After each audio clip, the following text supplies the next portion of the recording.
When we have equivalent fractions, we have either a multiply or divide scale factor that allows us to go between equivalent fractions. So for example, 3 over 4 is the same fraction as 15 over 20. We have a times 5 factor that goes from 3 to 15 and 4 to 20. So to the right, we have times 5. And we can reduce the fraction from 15 over 20 to 3 over 4 by using the divide by 5 by going the other way. So in math, if we can do something one way, we can do the opposite the other way. So times 5 to the right, divide by 5 to the left.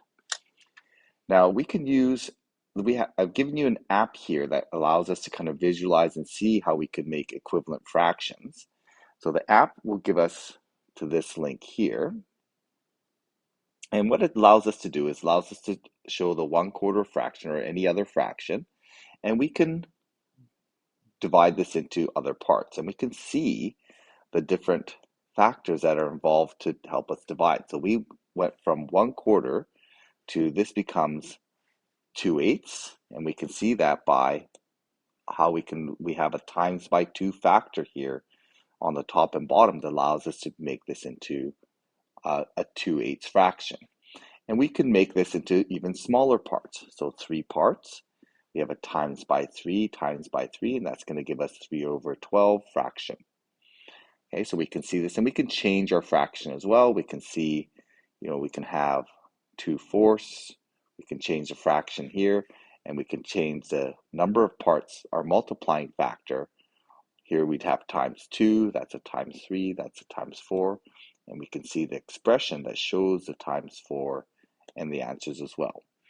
So we can use this app to help us with these problems. And basically with these problems, we have to find our multiplying factor or dividing factor. In this case here, we have a times 3 going from 4 to 12. That means if I want to find the unknown part, I can divide by 3 going to the right. So if I want to find the equivalent fraction to 3 over 12, I can divide by 3, and I get 1 over 4.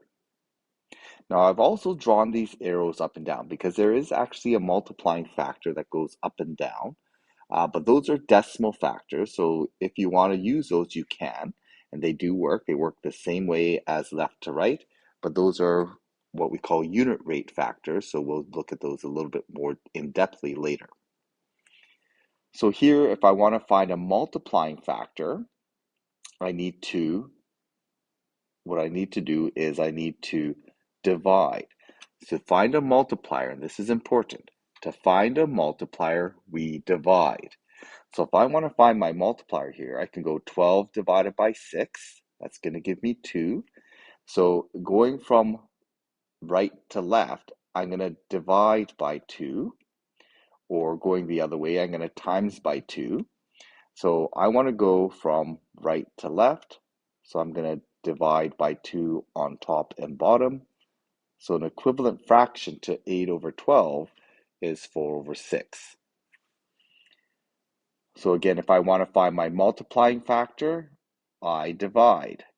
So I'm going to divide 24 divided by 8. So when I do that, I get times 3. And I'm going to go from left to right. I'm going to multiply by 3. And that's what I want to do on the top as well. I want to go from left to right. I'm going to times by 3, so 3 out of 8 is the same as 9 out of 24. So I'll do one more, and I want you to work on the other ones. Here, I'm going to maybe show it in this way. So 12 divided by 3 gives me a times by 4. If I'm timesing by 4 in this direction, in the opposite direction, I'm going to divide by 4. So 4 over 12 is equal to 1 over 3. So same thing here. This one is, I've got my I have a times by 4 going from right to left in this direction. So that's a times by 4. So I want to go in the opposite direction I'm going to divide by 4. So I end up with 2/3 the same as 8/12.